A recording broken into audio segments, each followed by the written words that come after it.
Corona संक्रमण के इस दौर में बिहार सरकार लगातार युद्ध स्तर पर कार्य कर रही है। मुख्यमंत्री नीतीश कुमार ने खुद मोर्चा संभाल रखा है और एक एक पहलू पर नजर बनाए हुए हैं। आइए समझते हैं सरकार की मंशा को। राज्य के खजाने पर पहला अधिकार आपदा पीड़ितों का। तो हम लोगों का तो शुरू से ये मान्यता है कि जो भी आपदा प्रभावित है, सरकार के खजाने पर पहला अधिकार उनका है।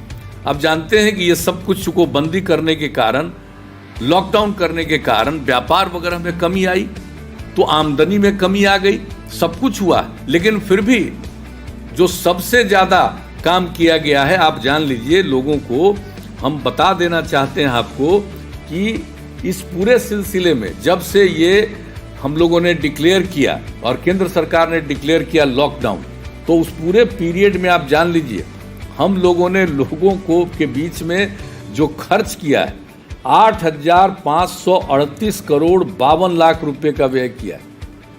और आप जानते हैं जो बाहर से जो लोग आए हैं, तो बाहर से जो लोग आ रहे हैं उनको आने में जो खर्च, उसके ऊपर 500 रुपया और न्यूनतम 1,000 रुपया देने का फैसला। तो एक एक तरह से हम लोगों ने एक एक काम किया है। प्रत्येक परिवार को मिलेगा 4 मास्क और साबुन। तय कर दिया कि हर गांव में प्रत्येक परिवार 4 मास्क और साबुन हम लोग उपलब्ध कराएंगे। तो ये काम शुरू हो गया है। इसके बाद हमने यह भी कहा कि भाई ये गांव में तो हम लोगों ने कर दिया, अब शहरों में भी इस बात की जरूरत है कि वहां पर भी जो गरीब लोग हैं उन लोगों को भी ये मास्क का वितरण किया जाए। खुद जागरूक बने और लोगों को भी जागरूक बनाएं। यानी 65 साल से अधिक उम्र वाले, जो गर्भवती महिलाएं हैं वो, और जो 10 साल से कम उम्र के बच्चे और बच्चियां हैं और किसी अन्य प्रकार की बीमारी से ग्रस्त हैं, इन पर खतरा ज्यादा है। इसलिए इनको हम लोगों को रखना है सुरक्षित और ये लोगों को बताना है, लोगों को जागरूक रखना है। और जागरूक कौन रखेगा? लोग भी को जागरूक रहना है और लोगों को सुझाना है।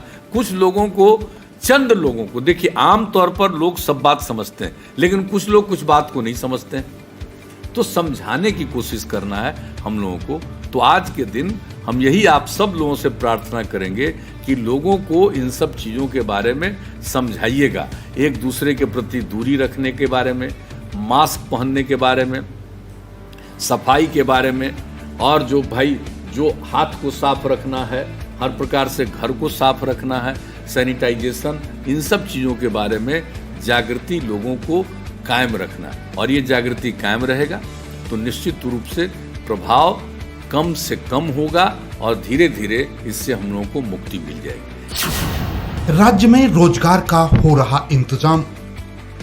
तो हम लोग तो अब चाहते हैं कि उन लोगों को मजबूरी में फिर बाहर नहीं जाना पड़े, इसलिए उनके लिए व्यापक पैमाने पर रोजगार का इंतजाम हो जाए। इसके लिए पूरा का पूरा काम हमारे यहाँ और पूरे डिपार्टमेंट को, और खास करके जो इससे संबंधित विभाग हैं, उन सब लोगों को लगाया गया है, चाहे वो ग्रामीण विकास विभाग में, चाहे वो नगर विकास विभाग में, या अन्य जो भी विभाग संबंधित हैं, सब लोगों को एक एक करके लोगों को इस काम में हम लोगों ने लगाया है। और इसके बारे में जो कुछ भी व्यापार को लेकर के, जो कुछ भी बिजनेस को लेकर के अगर कोई नई नीतियां बनानी है, उस पर भी हम लोगों ने चर्चा कर दिया। नई नीतियां बना करके जो पहले से उद्योग का जो काम करने में हम लोग मदद करते हैं, तो उद्योग विभाग को भी जिम्मा दिया गया है। बिहार की स्थिति बनेगी बेहतर।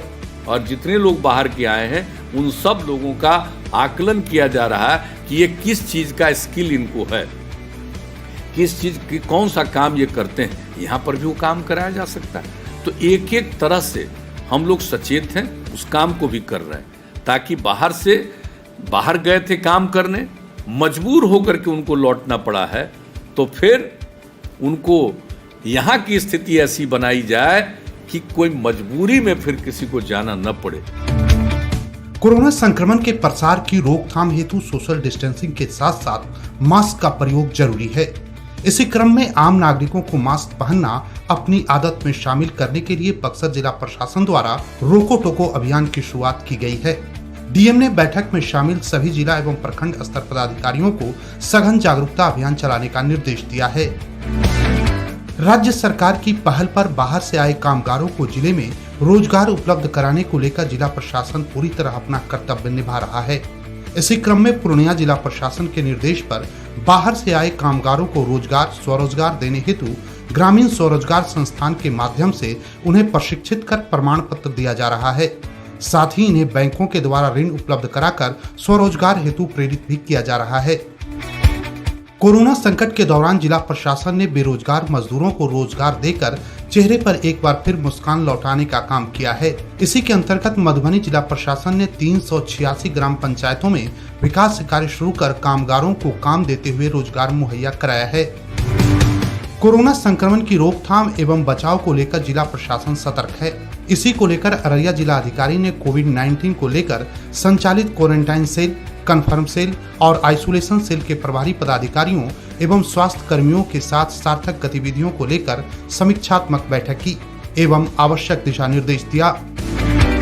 गोवा से कामगारों को लेकर स्पेशल ट्रेन के बांका पहुंचने पर जिला प्रशासन द्वारा स्टेशन पर ही एहतियातन सभी की थर्मल स्क्रीनिंग की गई एवं पानी, मास्क, मिठाई का पैकेट और सैनिटाइजर देकर संबंधित गंतव्य स्थान भेजा गया।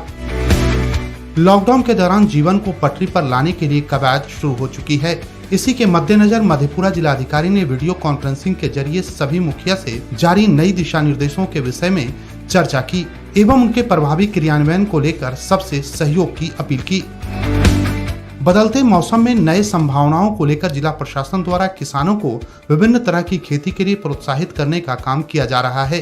इसी क्रम में जहानाबाद जिलाधिकारी की अध्यक्षता में किसानों के लिए 1 दिवसीय प्रशिक्षण कार्यक्रम का आयोजन किया गया, जिसमें बदलते मौसम में धान के बदले सोयाबीन की खेती के लिए प्रोत्साहित किया गया। संभावित बाढ़ की पूर्व तैयारियों को लेकर जिला प्रशासन मुस्तैद है। इसी क्रम में बेतिया जिलाधिकारी ने संभावित बाढ़ से निपटने हेतु की जा रही तैयारियों की समीक्षा की। उन्होंने बैठक में शामिल अधिकारियों को कई आवश्यक दिशा निर्देश जारी किया ताकि बाढ़ आने पर जिले के लोगों को किसी भी प्रकार की परेशानियों का सामना नहीं करना पड़े। पटना जिलाधिकारी कुमार रवि ने मुजफ्फरपुर के शाही लीची के विक्रय हेतु चलंत वाहन को हिंदी भवन परिसर से हरी झंडी दिखाकर रवाना किया। आपको बता दें कि मुजफ्फरपुर की जीविका दीदी द्वारा बागानों में तैयार शाही लीची को पटना की जीविका दीदियों द्वारा लाकर शहरी क्षेत्रों में बिक्री की जा रही है।